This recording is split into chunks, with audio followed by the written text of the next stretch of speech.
আপনার স্বামীর ঋণ আছে, তাতে আপনার কি? মুশকিল হলো স্বর্ণের মালিক আসলে কে, এটা ক্লিয়ার না। এটা কি নারী নিজে না তার স্বামী? আমাদের দেশে এক্ষেত্রে একটা বড় বড় ধরনের গোজামিল আছে। স্বর্ণ দিয়ে দেওয়া হয় মেয়েকে, যে তোমাকে দিলাম, মোহর হিসাবে দিলাম, ইত্যাদি ইত্যাদি। এরপরে যখন আবার তার ইটালির ভিসা চলে আসে, তখন বলে স্বর্ণগুলো দাও, বিক্রি করে ইটালি যাব। কত স্বর্ণ হয়ে যাবে?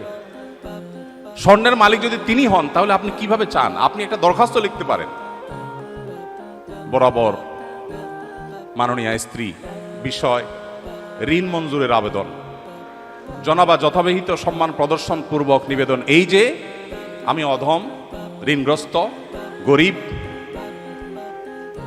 আপনি আমাকে আপনার স্বর্ণ বিক্রি করে লোন হিসাবে দিলে আমি সেটা যথাসময়ে অমুক সময়ে পরিশোধ করিব, বাধ্য থাকিব, ইত্যাদি ইত্যাদি।